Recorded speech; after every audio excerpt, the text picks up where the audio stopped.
Hey folks, welcome to another episode of EFR Presents. I'm your host Crescendo, and with me are... Cowboy Dave. And Ramble. And today we are reviewing the latest episode, which aired on the 26th of January, which is Just For Sidekicks. Now, as we do in previous episode reviews, we're just going to give you a quick rundown of the episode right at the beginning. So basically, Spike is baking a cake and he's got a load of jewels to go with it. He eventually eats them all because he's a silly dragon and comes up with a way of getting more gems, and that's by babysitting the pets of all the main six. This goes disastrously wrong and ends up at a point where he's about to be found out, only to be saved by the one animal giving him the most trouble, which is Angel Bunny. All's well that ends well, and he learns his lesson in the end. So, going back to the very beginning of the episode, my first thing I wanted to bring up was Spike actually singing in this episode. It wasn't a full-blown song, but it was still some singing. What would you guys feel about a actual Spike song in the show? They kept hinting towards it, and I was expecting them to go into a full-blown song, and I was a little surprised that they would go into a song that early, but they just kept teasing us, and teasing us, and teasing us, and just did not quite deliver. But it was still a good jingle or two that they threw our way, so it wasn't completely, off the chart. That's what I felt as well, that they were trying to tease in the song. I don't know how I would feel about a Spike song, though. I don't think Spike has what one would call a singing voice. Well, it's definitely within Kathy Westloke's vocal talents. She's sung before. Oh yeah, Spike actually has some lines in the Failure Success song in the Crystal Empire episode, doesn't he? Regardless, I think it'd be something interesting. It'd be a twist compared to having the main six sing or the entire group singing. Speaking of the main six, they were kind of off to the side during this episode for the most part, and the focus was on Spike and his shenanigans. It's like a cola. And this is the main six light episode. There you go. Just get a few teasers and a few brief cameos, but then they go about their way. I do think it's interesting how this is, I believe, the second episode throughout the entire show to focus on the pets of all the main six. Well, as for the main six, the plot really revolves around them being gone for the episode. That's really what makes it all possible. And it's nice that they're not just missing, they're actually tying this story into the later episode where they're off getting ready for the Equestria Games. Which is another point I'd like to bring up. What exactly are the Equestria Games? Are they the equestrian equivalent of our Olympics, or something completely different? That's a good question. I wondered about that as well. I was thinking, what kind of events do they even have at something like that? The Equestria Games, is it kind of like the events they had in the last roundup? Or something a little more gladiatorial? Who knows? Clearly what they're going to do is like in the Crystal Empire episode, they're going to have wife tossing instead of javelin throw. And don't forget the jousting as well. Of course. They do have a plethora of things they could fall back to easily. Ponies are incredibly capable at doing a lot of sports, honestly. Yeah, it wouldn't be too far-fetched to see them actually do some of the more international sports that we have today. I could even see them maybe doing some football. I don't know. Now, another interesting point on this topic is taking place in the Crystal Empire. Now, this is a place that we've obviously not seen at all until Season 3. And up until recently, it's been under the power of King Sombra, so why choose to host it there? Well, I guess it's to attract people entice people to actually visit the Crystal Empire, because, people, not knowing, honestly, to say, hey, Crystal Empire is hosting the Equestria Games. Hey, let's go check it out. Then they see the wonders of the Crystal Empire at the same time. Yeah, it would have been, 1,000 years since they hosted the last one, so they're probably overdue. Yeah, I think they're a little overdue. At the very least, 1,000 years. We don't actually know the backstory to the whole Equestria Games things. Yeah, that just kind of is a plot point, I guess, until you get to see more about it or learn more of it. I'm sure we'll learn much more about it in the upcoming 2 episodes.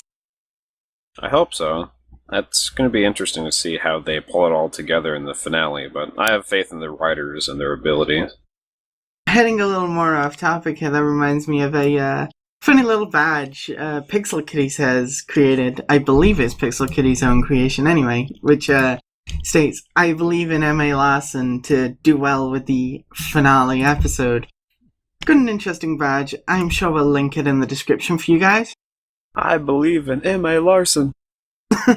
But returning to the episode, the one major theme of this episode is Spike reverting to his greed, his dragon greed, as Zakara outright states it. Why didn't he turn back into a big ferocious dragon like last time? Well, in Secret of My Excess, Spike was simply trying to accumulate everything he could without doing anything for it. At least in this episode, he's offering his services as a pet sitter, but the angle is that he's only offering that service to get the gems. He really doesn't care about the pets, which is kind of the core of the episode, which is that they're responsibilities to what he's doing. It's just that he doesn't care about them. That's kind of an afterthought to him, but it's not pure outright greed. Granted, his motivation is to accumulate gems, but I think that's where the difference between these two episodes lies. I mean, here Spike is kind of reserved. He doesn't let it spiral out of control. He doesn't end up running around Ponyville trying to round up pets or anything crazy like that. Yeah, it doesn't get out of control to the point where he's a third-story tall dragon creeping around the mountains of, around Ponyville.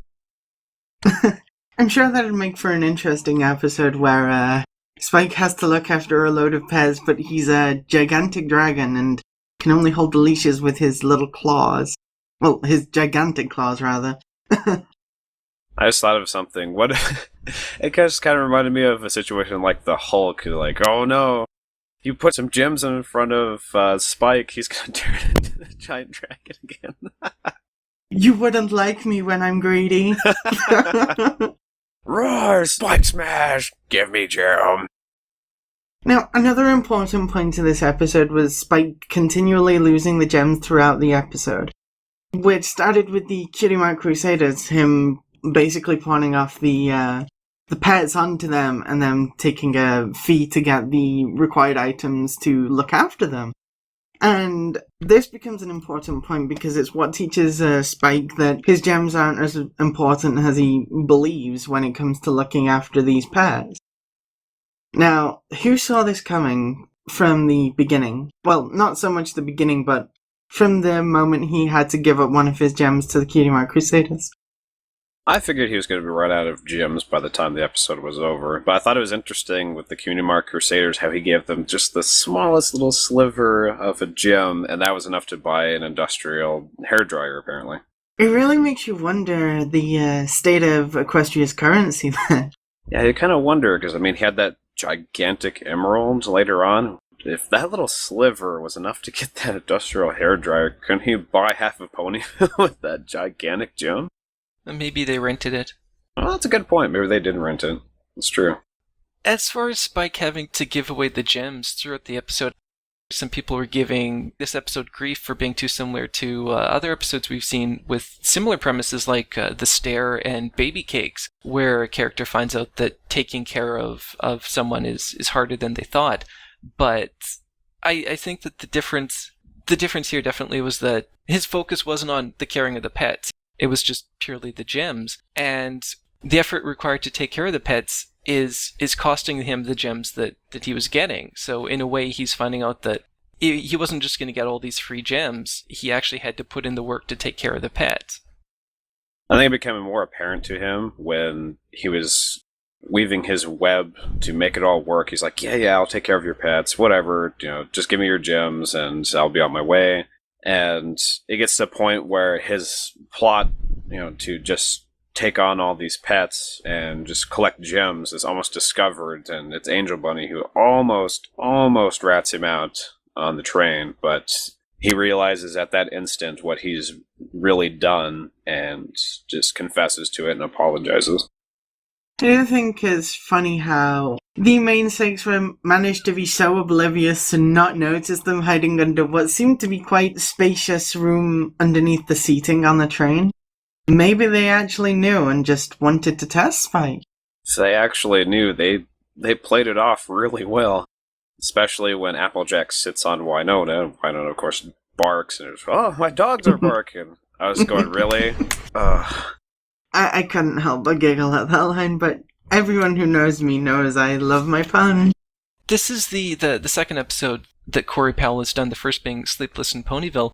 And I remember during the review there that it was mentioned there was a lot of what seemed like Warner Brothers-esque moments there, and as that was the source of a lot of the kind of comedic relief. And here, it seemed like a really different style of the humor, where it really fit into the characters. It sort of grew organically from the situations, like when the main six are dropping all their pets off. You have Rarity saying, "Oh, I know, Opal, it's only a chilly 81.2 in here," and Pinky yelling at Gummy, "I love you more. No, I love you more. I love you more." And all those little moments there, they weren't these kind of over-the-top visual gags, but it came off, really nice, not distracting from the episode. I do think the humor in this episode is probably its strongest point, especially when you consider Spike. He is a great assistant, but he's a character that's used a lot for humor, especially when you think to previous episodes. For instance, Owl's Well That Ends Well. His whole evil villain dastardly scheme plan, that was hilarious, but it was entirely played up for humor. Not that this is a bad thing at all. It gives him great characterization, and it makes him a brilliantly funny and relatable character for those who enjoy having a laugh and that sort of thing. Yeah, and in this episode, he's not so much the butt of the jokes, if you will, whereas, there's comedic relief, but there's actually, a good story running behind it, and there's a lesson to be learned from this experience for him. The big difference with the Spike-centric episodes and the main six is that with the episodes with Spike, it seems a little more rooted in his immaturity. And not that he's acting immature, but he is pretty much a baby. And so the situations that he ends up in and how he believes he can resolve them are different than how, like, the main six would. But Ramble brings up another brilliant point, is that this is another Corey Powell episode, and the only episode he's previously written has been Sleepless in Ponyville. And it's honestly quite a bit of a contrast to that episode, because that episode felt a lot more serious character building, whereas this one, it wasn't so much character building, but it was still teaching Spike a lesson, if you get what I mean. Yeah, absolutely. And honestly, for someone who's a new writer to the show, I think they've done very well with themselves, because this hasn't been my favorite episode, I will say. It's not in my top 10 or anything like that, but it's still not a bad episode. I still haven't encountered a bad episode of this show yet. Same here. And then with this episode, it wasn't necessarily, watching it in comparison to other episodes for, oh, well, what's this character's, kind of development? How is this going to play out? It was more so, it was just kind of a gag-worthy episode where you got some good laughs out of it. It didn't necessarily add anything to Spike nor take anything away, but it just, gave a little more screen time for him, if anything. And we got to see Spike, get another lesson learned. Just one more point I'd like to make. Even though this is only Corey Powell's second episode, I really feel that they have a good grip on the characters. In the scenes with the main six, I feel their personalities really come across without seeming like caricatures or exaggerations of themselves. In the scenes with the CMC as well, they're trying to get their cutie marks in skydiving, and later on you see them trying to jump off the bridge. And I think those are hilarious moments, but they're not too far out of the realm of something we'd expect to see from those characters. So it strikes a nice balance between using the characters' traits to enhance the show without making the characters just jokes or cliches of themselves. If anything, it provides continuity. So, everything, it's like, hey, we still remember that these things are going on, and, they're still present in the overall story arc of the episode, which, in some episodes where it's more doing a, standalone kind of episodes, you don't see some of that. But this one just kind of gives you a brief, like, hey, we still know this is here, and it ties everything back together. considering how much screen time the critters get in this episode, is it me or does it seem like they've actually expanded on their personalities here? Because thinking back to Ellswell the Denswell, when we introduce Aloysius, he has sort of a proto-personality, and he really exists solely to drive the plot with Spike.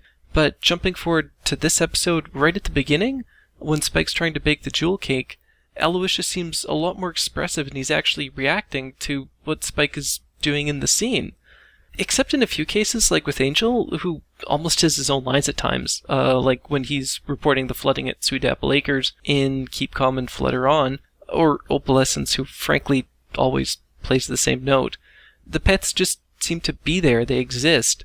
If you think back to May the Best Pet Win, most of those animals are only seen in that one episode, but by virtue of the parts that they play, they seem like they were more developed than some of the pets have been. And I think that's the case here. With all the interaction they have with the characters in this episode, it seems like, intended or not, they've been more fleshed out here. That's a good point. We haven't really seen them, interacting together to this extent before. I know in the other episode with the pets, they were all kind of, playing with each other in the park, and that was very brief. Whereas this, they're on a train to the Crystal Empire, and they're interacting together, sticking together. And with Spike in the mix, of course, trying to take care of them, and he finally realizes what's going on, and he apologizes for what he's done when they're in the train, and Angel Bunny's about to rat him out, essentially. Or they all kind of work together to stay covert and not have their Spike's plot that he's created, this tangled web that he's weaved, if you will, torn up and blown. Another thing I like about this episode is the way that it portrays the pets compared to their owners. I think one of the ones that comes mostly to mind, other than Angel Bunny, because we know Angel is a stark contrast to Fluttershy, is Tank, how he's such a clumsy flyer and yet he's Rainbow Dash's pet. And it's something we don't really see that often because we don't see the pets that often. I think the only pet we see really the most is Angel. Well, Angel and Opalescence, to a degree. I mean, all of them have had their episodes. We've had episodes with Winona in there, but they're usually in for a scene or two. They don't really do anything. They're just, again, they're part of the world that the characters inhabit. But I agree that there's a lot of conflicting personalities between the pets. There's the ones that really go well together, like Aloysius and Twilight. Aloysius kind of trying to keep things orderly or contained, or is rather calm in some of these situations. Obviously, kind of Gummy and Pinky tend to contrast there because Gummy just sits there most of the time. It's honestly something I'd like to see expanded on more, because I like the interactions between the main six and their pets. It's quite interesting how, say, for instance, Rarity keeps Opalescence around, considering she destroys all of her work sometimes.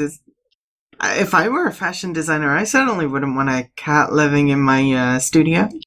Well, Opalescence does come off a little bit temperamental, a little like Angel, where if they don't get their way, all bets are off. And I think that maybe Rarity, as someone who, as we saw in Sisterhood Social, likes to have things done just so, and someone who carries around a sofa in case of dramatic moments can respect in a strange kind of way.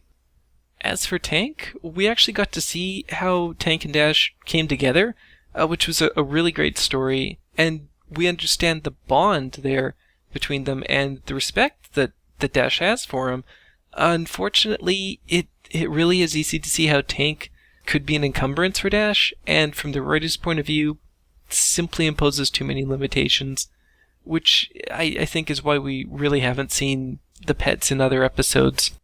Yeah, because then you have to start trying to find, okay, I got to work all of these characters in rather than focusing on, this is how this story is going to play out, this is how this story arc is going to go. You're going, okay, got the story arc, need to fit in this character somehow. It just keeps more focus on the story.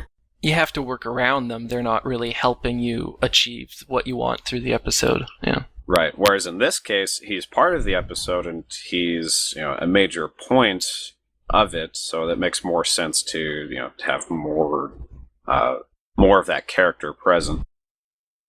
So a point this brings me to is all of the animals were obviously a bit unruly for Spike at first, but cut to the scene where Angel has hopped on the train. You get a split second of all of the pets plus Spike lined up with very, very disappointed and frowny looks on their faces. It's like they've already sided with Spike and decided, no, that's too far, you shouldn't do that. I wonder what made them come around so quickly and just realize that that wasn't the right thing to do, or were they just toying with Spike to teach him a lesson in the first place, or are they generally that unruly? Oh, that's a good point.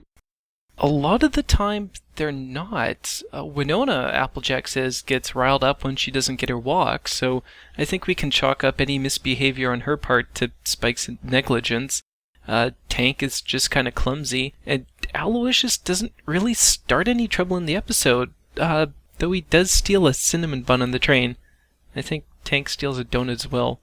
But when the pets cause havoc on the train, Angel's the one who lets him out, and he does that when Spike's busy ogling his gems, so again it falls back on Spike's inattentiveness, his negligence, that causes the situations he ends up in.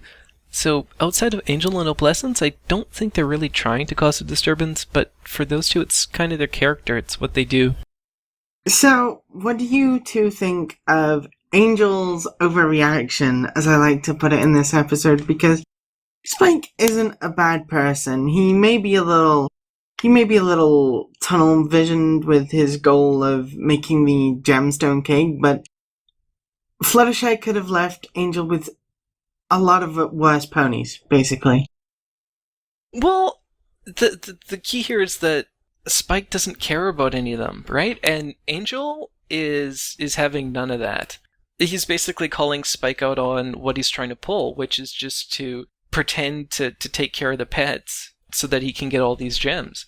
He spends the entire episode trying to prove that, and when he finally is about to uncover Spike's, web that he has weaved, Spike then realizes what he's done. I think this is the third time I've said that, but yeah, it's Angel for the most part leading the way with, hey, you promised to take this on, you're just in it for the gems, and he's trying to expose that. And that's why I don't think it's too much of a cop-out at the end that Angel changes his mind, because it's not one of the other characters that has to lecture Spike on taking care of his responsibilities. He realizes that himself. When he's lost all of his gems, he has nothing left to distract his focus. He realizes, wow, what have I been doing? And when Spike gets repentant, Angel's job is pretty much done. He's not out to get Spike in trouble, just call him out on what he's doing. Being a rabbit, he doesn't have a lot of control. He kind of has to get somebody else involved, and I think that's where a lot of Angel's motivation in this episode comes from. Well, Angel, for one, he can be kind of demanding and a little bit over the top at times, especially in the episode with Fluttershy, he was being a little brat. But this, I think, actually, that you brought it up, this may have added a little more to Angel. Do you think this could lead into more development of Spike and the rest of the pets' relationship?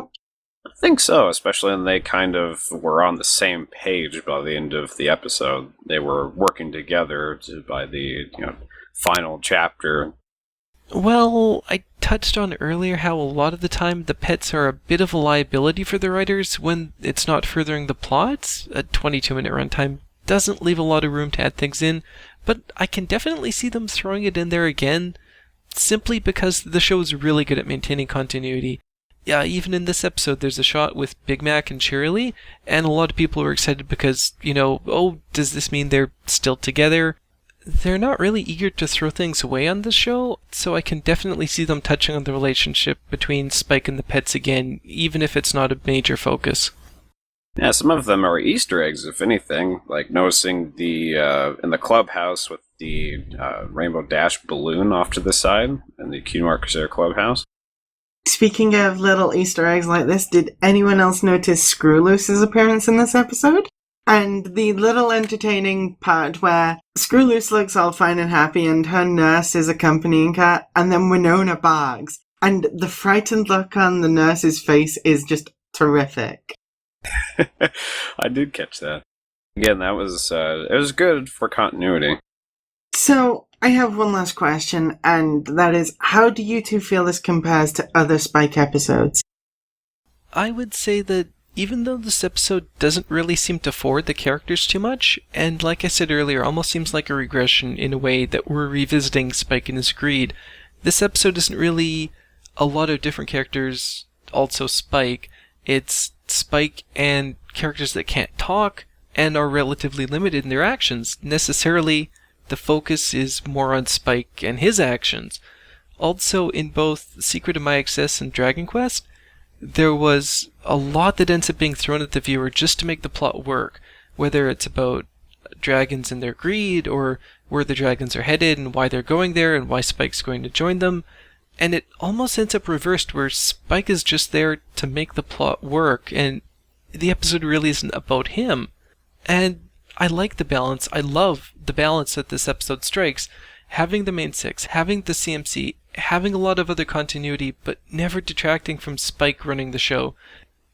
And so I guess from that angle, this would probably be my favorite of the Spike episodes, simply because not only does it handle a lot of other elements in the universe well, and incorporate them into the narrative, but it says, this is an episode that's going to focus on Spike, and that's what it does. Personally, I think this is my least favorite Spike episode. Again, still a decent episode in my opinion, but the other Spike episodes we've had, they focus on one individual aspect per episode of his personality, like the first one, which was All's Well That Ends Well. It focuses on his jealousy, whereas Dragon Quest focuses on his maturity, growing up, like almost as if he's ready to become an older dragon. And Secret of My Excess focuses on his dragon greed. Now, this one, it doesn't focus on any one area in particular other than, obviously, his dragon greed, but it's not to the same scale as it was in that episode. It's more of a stay-at-home Spike episode, if you get what I mean. And while I did enjoy it, I still feel it is the weakest of the Spike episodes. I'll agree with that you pointed out. It is a bit of a weaker episode as far as building or adding anything to Spike's character at all.